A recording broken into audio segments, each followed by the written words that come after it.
ما فيها يفنى يا رب جنة جنة هذا ما تمنى. Bismillahirrahmanirrahim. Rabbi shrah li sadri wa yassir li amri wahlul 'uqdatam min lisani yafqahu qawli. Allahumma inna nas'aluka ridhaka wal jannah wa na'udzubika min sakhatika wan nar. Amin.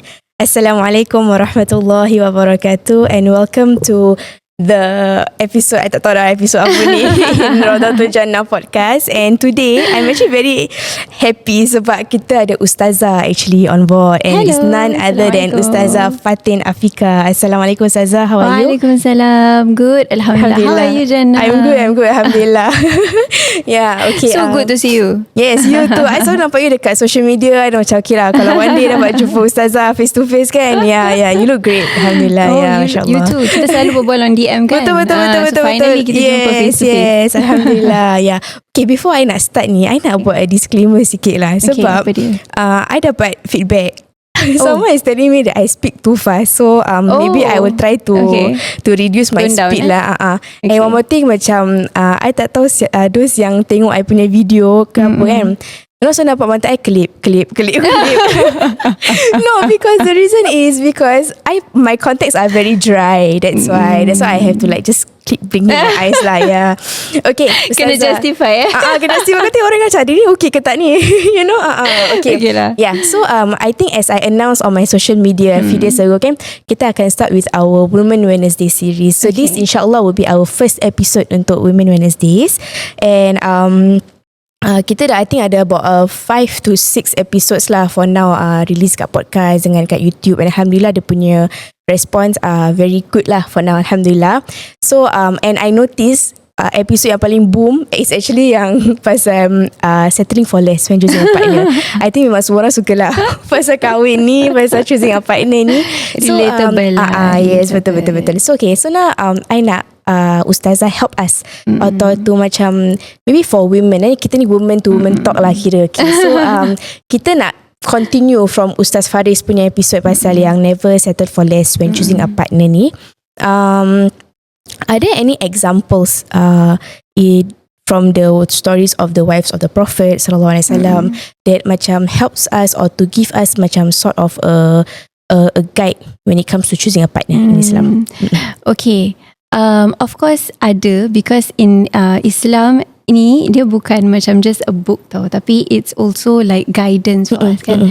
Yeah, so macam like I think the best example that we can see is from the wives of Rasulullah SAW lah, the Ummul Mu'minin. They are the best of examples, and ada scholars that mention that khairu nisa'iha Maryam wa khairu nisa'iha Khadijah. So basically macam the best woman during that time was Maryam, and the best woman during Khadijah's time was Khadijah. So she was one of those who has perfected her iman.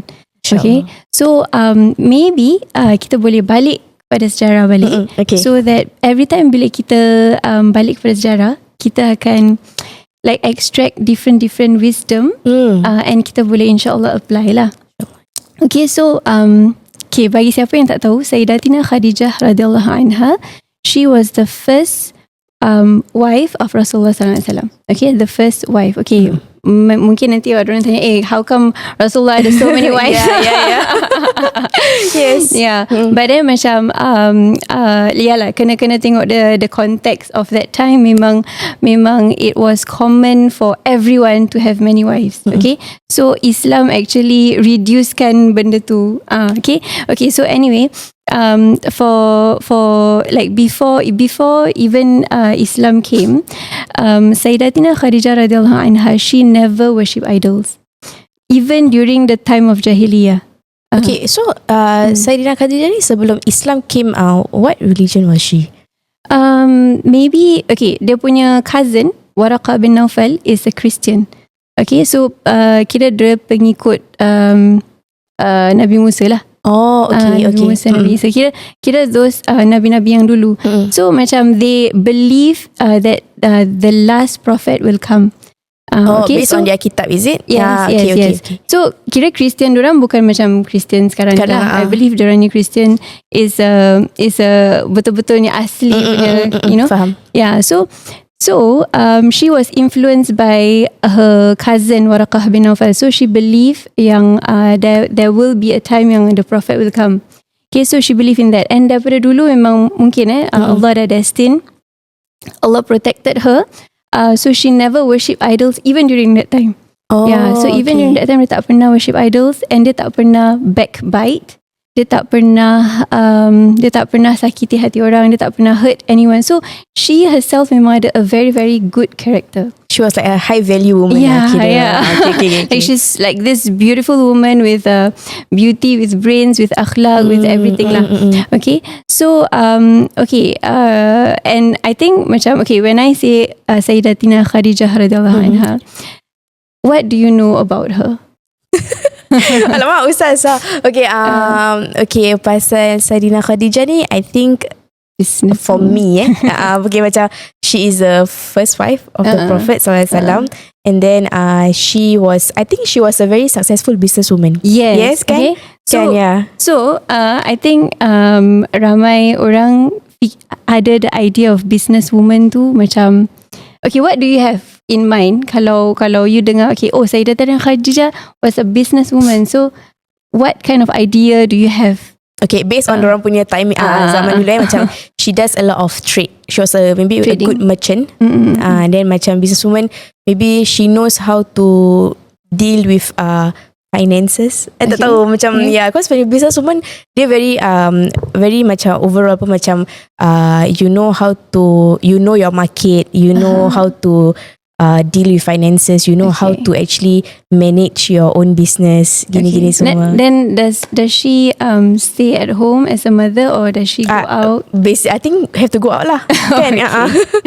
Okay, so I think this is the misconception lah, because macam the idea of businesswoman in today's age is different from her lifetime. So because macam the idea of businesswoman in today's age is like you go to work the whole day, and then you have to leave the house, leave the husband, leave the children, and then macam if you start the business from scratch, you macam building an empire kan. So macam you need a lot of capital, so you struggle a lot kan.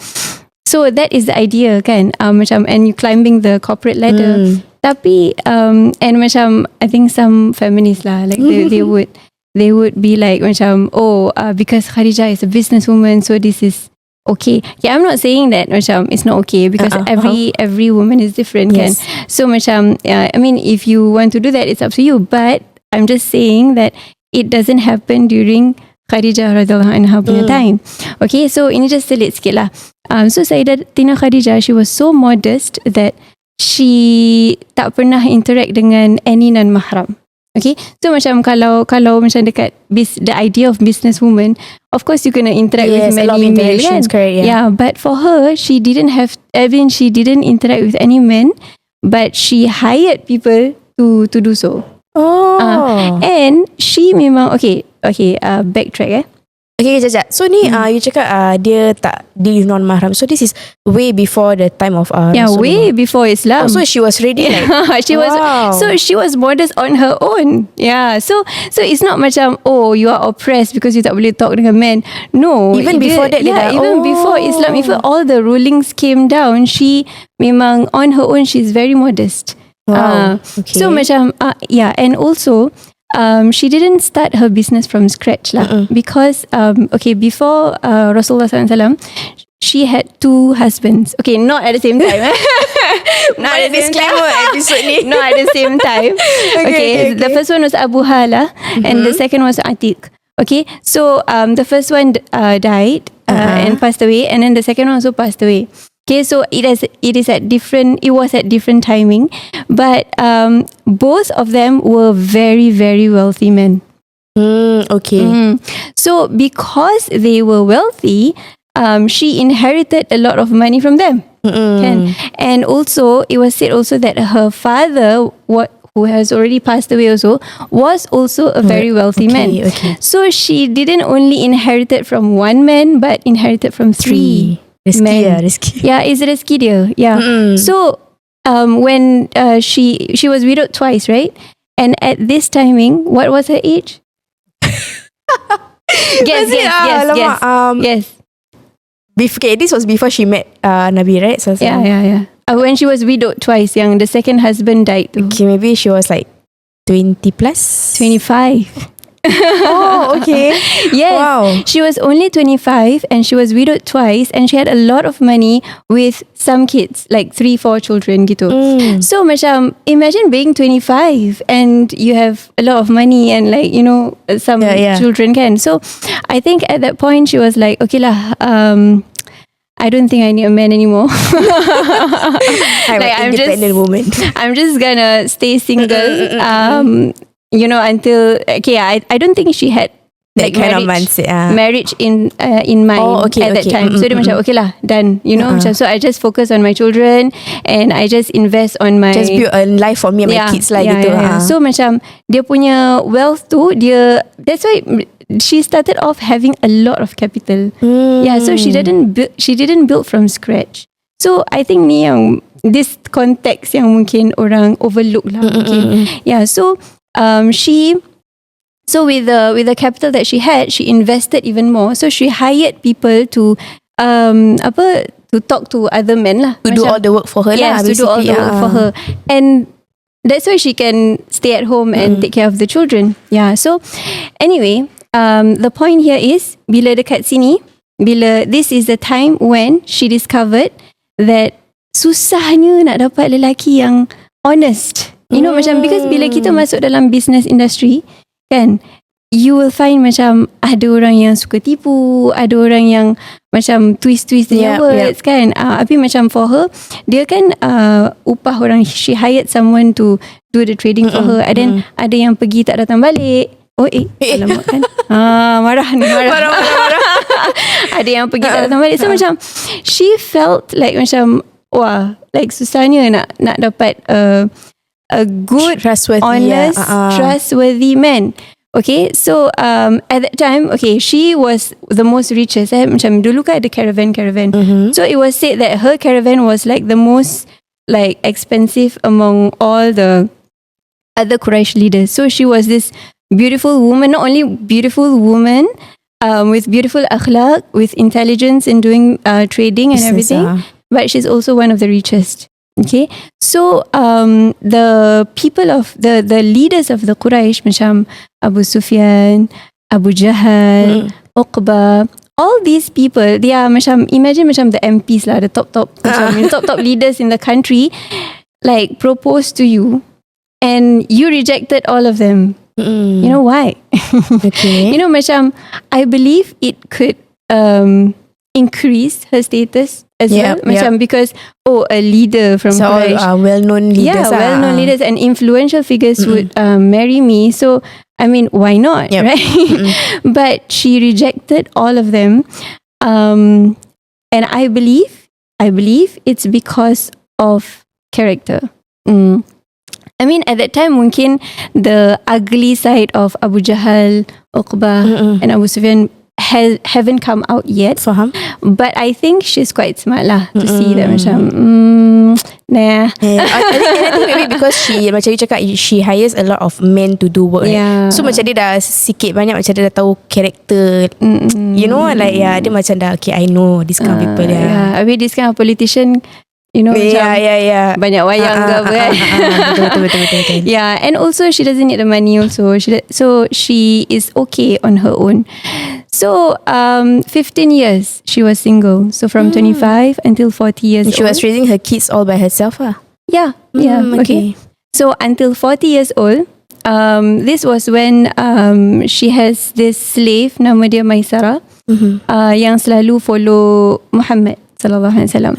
So this was the time yang Maisarah was the one who reported to her yang macam macam this man is very trustworthy, very honest, macam dia tak tipu, macam kira lain from the rest. Tapi at this point Nabi belum jadi Rasul belum, lagi kan? belum. So he was just macam orang tak tahu lagi lah masa dia. Orang nobody knows him lah. He's just this poor layman guy lah macam tu. So he worked for Khadijah kan. So Maisarah kept on telling her about dia tak pernah scold the slave, like he's very kind to the slave, because at that time it was a culture for them to macam this concept of slavery kan is still there tau. So Islam actually abolished that thing bit by bit lah after the legislation and everything. But during the culture that time memang it's common to macam look down on slave, and slave is just macam tak ada hak apa semua. So macam for him, he never scolded the slave, then dia macam very kind to the slave. So macam very different lah, like dia punya character. And then he also said that macam dia experience benda yang pelik-pelik. macam the clouds would follow him when he walks. Oh, it is Nabi Muhammad lah okay. So macam pelik kan benda tu. And then macam bila dia duduk dekat a tree, bila dia rehat dekat tree, then after that the tree will bend down to shade him. So macam this kind of pelik-pelik kind of encounters, dia bilang Khadijah, dan Khadijah pun macam ada that hunch yang he will be the prophet. Because dia selalu dengar benda ni from Waraqah bin Naufal. Macam there will be a prophet. Yes. And then macam Maisarah kata ada satu time tu ada this man lalu, and then nampak yang dia tengah resting under a tree. Then he was like, oh, nobody sits at that tree except for the prophet. So lagilah Khadijah macam like her instincts are more macam stronger. So macam he was quite certain lah. And then macam so ada satu kali tu dia macam go to Nafisah. Nafisah is dia punya best friend. So dia cakap dengan best friend dia, dia macam tak tentu arah. Macam ni itulah. Then after that Nafisah, ini semua layman it's not like macam exact one. Disclaimer. So like Nafisah pun macam what's up with you? You know? And then Sayyidatina Khadijah radhiyallahu anha cakap, oh, I've never met someone as noble, as kind, as honest as him. And then Nafisah macam, habis tu? And then what? Kena aku buat apa? It's in the sirah tau. Yes. Oh, okay. And then after that Sayyidatina Khadijah radhiyallahu anha said macam tak tahulah, tapi aku macam nak buatkan dia as my husband, macam tu lah. And then Nafisah said, do you allow me to settle this for you? Then after that dia kata, yes, please do as you may. So Nafisah pun went to Muhammad sallallahu alaihi wasallam. Then she asked, what's stopping you from marriage? Cakap gitu. Oh, okay. Just a hint. Yang cakap, aku tak ada apa-apa nak kasi marriage. Macam, I mean like, kalau kita nak kahwin dengan orang, kita kena ada harta lah kan. Betul. At least something lah. So I have nothing to give. So of course that thing didn't appear in my mind pun lah. So Nafisah said, oh, if everything is settled for you, kau nak? Then dia cakap macam mana? So that was when dorang kahwin lah. So dorang pun suka each other, dan dorang pun kahwin. So tapi I can ask you something. Masa dorang nak make the decision to get married, did they macam, were there any form like ta'aruf ke, kenal ke, or was it just macam okay, because at that point Rasul belum jadi Nabi, kan? So macam I don't think like wahyu semua dah sampai dekat dia. Belum. So of course macam does he still exercise macam these things, macam you usaha to get to know someone before you kahwin? I think macam for Khadijah, he learns a lot about the Prophet from Maisarah. So I think she is already certain that okay, I've never met any man yang this honest. And itu pun semua daripada dia punya like staff. Her workers lah. Her workers. So macam I think she already set her mind ready. So I don't think there's any ta'aruf. There's not anything that I baca, you know, yang dia ada ta'aruf, dating apa, tak ada lah. Anyway, some scholars even say that, you know, dating is haram. Okay, we don't want to go in there. We don't want to go in there. But macam there were, I think because they have interaction during business, even though through a third party, but it is enough to know that okay, Syahida tahu karakter dia macam mana. They love each other's character. But everything is through a third party. Okay. Yeah, even the proposal was also through Nafisa. Ada orang ketiga lah basically. Third party. Okay. Yeah, so it wasn't. I don't think it was a culture back then to macam ta'aruf. Also Okay. Macam you know, like Abu Jahal can just come and just nak kahwin nak macam tu. It was a culture during that time. Just kalau suka kahwin. So like in today's age, it's no longer like that lah. Yeah. Okay, so anyway, apa nak cakap tadi? Pasal the Nabi tak ada apa-apa. Okay, so they were married for 25 years. Okay, 25 years. And this 25 years, Rasulullah SAW tak kahwin dengan sesiapa. Except for he was married to only one woman, which is Sayyidatina Khadijah radhiyallahu anha. And at that time, it was common for everyone to have many wives. But he stayed with one. Stayed loyal to one. Yes. And knowing Sayyidatina Khadijah and how loyal she is and how kind she is and noble she is, she would have agreed. I believe she would have agreed because macam it's common it's nothing to the woman at that time. It's not a taboo thing lah. No, macam for now, because now it's no longer a norm. So macam bila orang kahwin lagi macam alamak ni rabak sakai. Dia cakap sakai. Ni rabak. Yeah. Okay, but at that point it was different lah. At that time it was normal. So macam for the kids also, if everyone have multiple mothers and multiple step siblings. So it's not macam something yang dorang rasa they don't feel different. Macam right now also macam I feel that like kalau you know kahwin 2-3, okay, it doesn't apply to all of course, but macam it destroys the kid a lot because of all the emotional thingy, you know, happening. And then macam like you know nanti pergi sekolah, you know, then dengan kawan-kawan dia he feels different. So it has an impact to the child. But at that time it was normal. It was normal for everyone. And it's very interesting the fact that everyone had multiple wives. It was common during that time. But he stayed with one.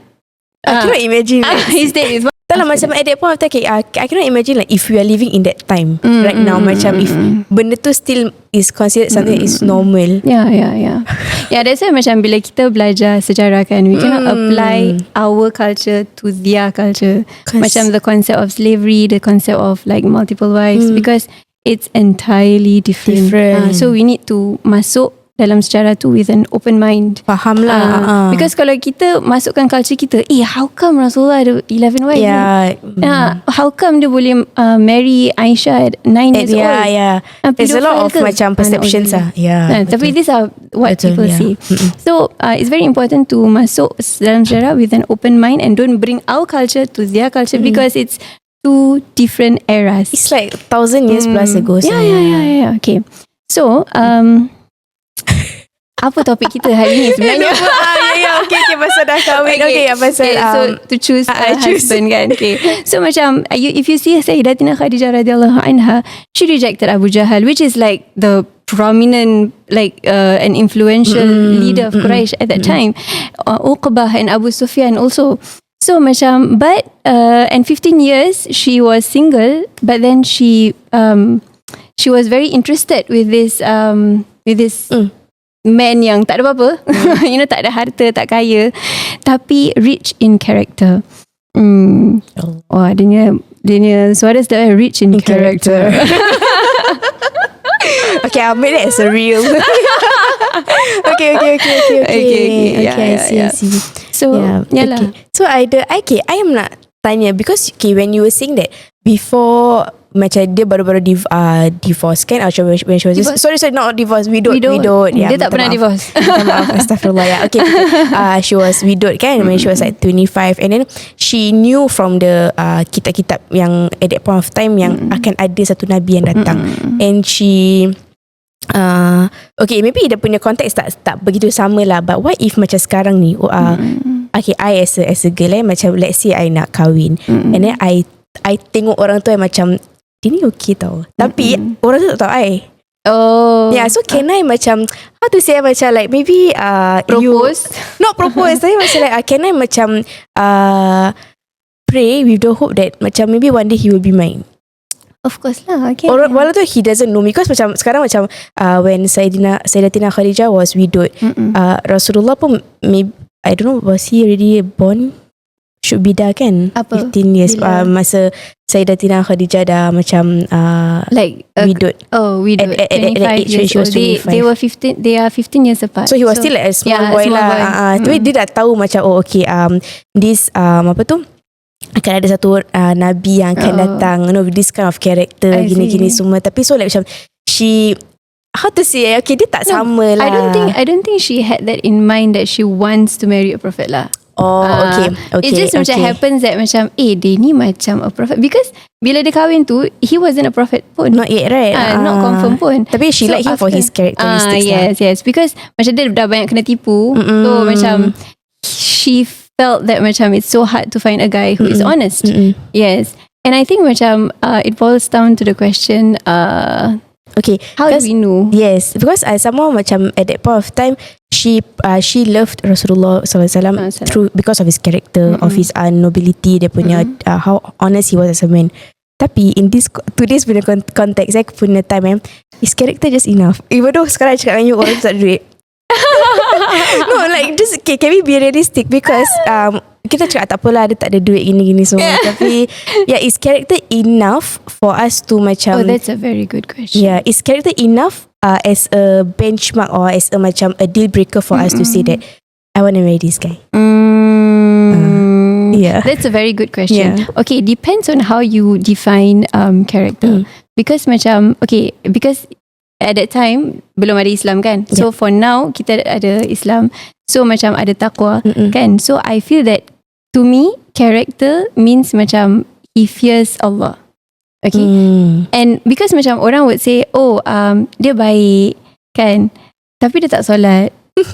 You know, macam dia baik tapi you know ada tapi-tapi dia. So macam to me I feel that macam kalau dia solat tak semestinya dia ada good character. Yes. Even Ustaz Khalid even said I tak tahu Ustaz kalau Khalid belum. Ustaz Khalid Rafi. Oh yeah, I think masa recording ni episode tu belum release lah. Tapi when we had our recording with Ustaz Khalid, dia pun I did question him kenapa orang tu solat tapi kan karakter dia tak tak nampak macam dia orang solat kan. Because kan ada hadis that says that macam kalau you nak kahwin, you kahwin for four. Agama, harta, lineage dengan beauty kan. Tapi the best is agama. So macam ada orang akan tanyalah, tak semestinya ada agama means bagus apa? Betul? Kan? Tak semestinya ada agama dia ada good character, dia whatever that comes out from his mouth is not filthy words. Kan? So macam tak semestinya dia responsible husband. So I feel that macam kalau orang tu solat, tak semestinya dia bertakwa.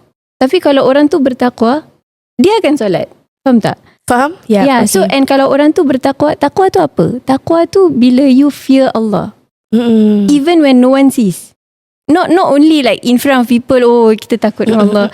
Tapi even when no one sees, you ada that fear of Allah, that Allah is watching all the time. You are conscious lah that He is actually watching you. Yeah. So macam kalau let's say macam tadi kan, is character enough? Yeah. I would change takwa is enough lah. Because kalau dia fear Allah, dia would how to say, dia would know that this is their responsibility untuk cari rezeki, cari nafkah. So kalau macam dia how to say, kalau dia macam, he will not macam how to say, he will not there won't be a time where he will actually cherry pick things. Is that right for me to say? Macam because at the end of the day macam he is a man of taqwa. So whatever that he does is because dia memang betul-betul takut dengan Allah. Dia takut every decision dia buat tu akan dipersoalkan. I think and not only goes for men lah, for women also. We have to be women of taqwa. Okay. So macam can we just maybe you can just share with us okay, untuk orang-orang yang nak berkahwin ke macam mana macam for our sisters out there, what are some of the important things that they have to look out for besides taqwa? Takwa Takwa mungkin kita tak first lah. tak first lah. Second mungkin handsome. I mean technically you can choose based on the looks lah. So Tak lah, main-main je gurau. Okay. Tak ada. Okay, I think I don't know lah. I feel that macam tadi kan you cakap is kalau dia ada karakter tapi dia tak ada duit. Yes, Kan, yes. kan one of the four is finances kan. The wealth, Harta. right? I feel that yalah, like I say macam I feel that it is enough, tapi dia depends juga, because orang yang bertakwa kan, dia akan macam Rasulullah SAW tadi, dia tahu dia tak ada apa-apa to give, so dia tak fikir for marriage pun. Tapi because this woman is a rich woman, so if you are like, you ada banyak duit, then you nampak this person with character, of course you know that okay, the finances is no issue lah kan. Because you know that you ada lah. But kalau macam, I mean, I think we need to be practical. Kalau macam kita pun, you know, macam like jenis yang tak kaya kan, and then after that the guy, I feel that the guy needs to know lah, like if he is ready for marriage or not, untuk tampung keluarga. Because kalau orang yang bertakwa, dia akan tahu yang ini responsibility dia untuk tampung keluarga, and dia akan percaya dengan rezeki. Betul. So macam it's dia punya part untuk be ketua keluarga lah. So yalah, first is takwa. Second is I think dia punya financial status lah. Financial, okay. To me, to me. You don't have to be like super rich, but at least, because I think today's at least be ready. Context, things are very expensive nowadays, and then because macam kalau kita cakap macam tak apalah, dia punya karakter bagus, tak apalah, nanti kita boleh sama-sama usaha, that kind of thing. You cakap karakter tapi not takwa tau. Tapi bila dah kahwin, you cakap apa dia ni, you know, like then you start to like, I thought I marry him because he's like this. Because dia baik kan. So alah, sebelum kahwin semua baik. Sebelum kahwin semua baik. Sweet talk, bunga, semua. Tapi macam yalah, I think character is not enough lah. Macam kalau you cakap, kenapa you nak kahwin orang tu? Pasal dia baik, pasal dia kasih sedekah dekat makcik kat tengah jalan. Sweetnya kan. Tapi it's not enough. Kalau dia tak solat, okay lah, dia masing-masing lah. Tapi macam I pernah, ni my personal ni I pernah ta'aruf dengan this guy. Alamak, buka sikit This is secret guys. This is just women talk. Ta'aruf dengan this guy. It was I kenal family dia kenal family I lah. It's like a family thing. So he thought that it was going well lah. But then macam I think during Hari Raya, I tengok macam dia ni macam tak solat je. Okay. Macam dah Zuhur dah macam dah asal ada jamak lah susah. Macam dia ni tak solat ke. So I had that conversation with him because I want to clarify why ni tak nak solat ke, ataupun macam terlupa. Kadang-kadang orang terlupa, kita kena husnuzanah. Mungkin sibuk dengan budak-budak ke apa kan, and then terlupa. So he said nanti lah. So I macam okay lah. Then after that terus I said I don't think this can go on. Dia Ustaz cakap nanti lah kita fikir sekarang. No, and then he was like kenapa lah, he wants to know why. I thought this is going well, and then macam financially he's doing well also. Dia macam I'm thinking kalau aku bilang nanti Kang tak boleh terima macam mana kan. Then macam tak apalah, like I don't think, just stop here lah. Macam then dia nak tahu juga. So macam okay lah, if I tell, I hope you won't mind lah. But it's because you tak solat lah. Like straight up lah. Okay, mungkin I muda kan, I macam tak tahu tapi saya tak tahu, I macam okay lah because you tak solat. You know. Okay. And then dia macam said that macam you try. Okay, this is so mind blowing because I was just shocked with his answer. He said you try and ask any 23 that time 23 lah. You try and ask any 23-year-old young man, siapa yang solat 5 waktu? You bilang ada banyak. Dia macam okay, that shows that we came from really different backgrounds lah. So macam because my circle banyak je, you know, macam I mean kita start solat, I mean solat is tiang agama. It's like the pillar. So macam kalau you tinggalkan solat, then macam mana you nak lead a family? Macam mana you nak kasih a good role example to my children? Kan? okay, I know different women different. I'm not speaking on behalf of all women, yes. but this is just my priority, my personal punya. Your criteria that you need. The first is solat. Macam memang kalau tak semua orang yang solat tu bagus, memang betul, kita dah acknowledge that. But semua orang yang bagus tu mesti kena solat, and it's like the first thing yang you masuk dekat dalam grave pun, the first thing that you will be asked is solat. Kan, it's not macam your character ke, you donate kat siapa-siapa ke, it's your solat. Solat is the first thing that will be asked. So kalau tu you tak boleh nak jaga, macam ni you nak jaga family you, kan? Faham? So that was my thinking at that time. So I was like okay, bye. Tak boleh, I can't. Like maybe some women can, because I know a lot of couples yang you know sama-sama belajar, lepas tu after kahwin, then after that they improve themselves.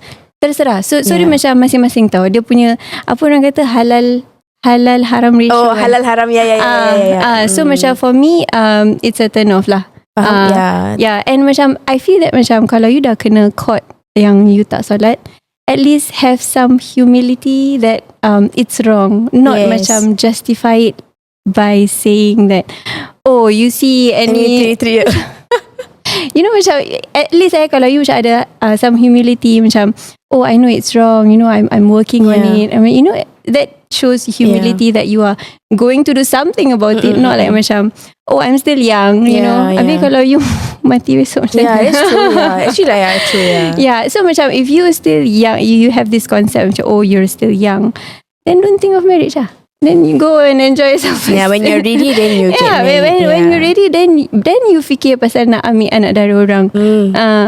So I think itu kalau you nak look for ikut like Sayyidatina Khadijah punya priority out, like my priority. Like as a Muslimah lah, I think macam solat important lah. And macam kalau your partner not ready to solat, macam at least macam pelan-pelan, macam at least ada progress pun tak apa, showing some changes, showing effort. Effort tu penting. So kalau dia tak tunjuk effort, dia tak tunjuk remorse, run. Because like the conversation that we had with our Ustaz Faris kan, even Ustaz was saying that you tak boleh kahwin and then you expect orang to change ke, to lead you tau. Correct. Because at the end of the day yang whoever that, okay, if you really want to change, the change starts within you. And I think also macam kita as perempuan this is really just women to women talk, because as perempuan I think we want to be led correctly. And if you are just choosing your partner based off maybe looks ke, solely because of looks ke, because of character ke, because dia duit berkepuk-kepuk ke, you nak kena fikir one day that all these things are just temporary.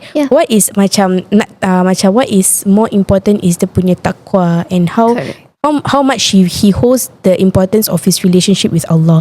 Because macam Ustazah cakap lah, when we have kids, you nak ke suami you macam abaikan you and macam tak apalah, korang solat dulu nanti kau solat. You know, it's not a good example for because the I think kids as women we are created in the way that we want to be led. We want to have a leader that we can look up to, respect. And that is our husband lah. And one day kita nak ada kita ni kids also look up to their father. So at the same time it's also our due diligence to choose correctly. So I think this conversation was very insightful and also very eye-opening for me, because but I didn't honestly pasal Siti Khadijah punya story tu I tak tahu langsung macam she was widowed at 25 years old, she had kids at such we will say quite a young age lah, 25 years old kan. But how she managed and how she see through these characters of her workers ke, orang-orang yang dia employ, and then she knows that this is the kind of man that I don't want. Maybe it's like this is kind of man that I don't want to. Maybe aku boleh take them as workers tapi bukan as suami. You know, because and then macam she knows and maybe because she herself, dia memang a woman of pure character, high value woman in today's context. So she knows what she wants, and we see lah from the stories of the history punya, like I think lepas tu bila masa dia meninggal tu, Allah kirim salam kat dia, is it?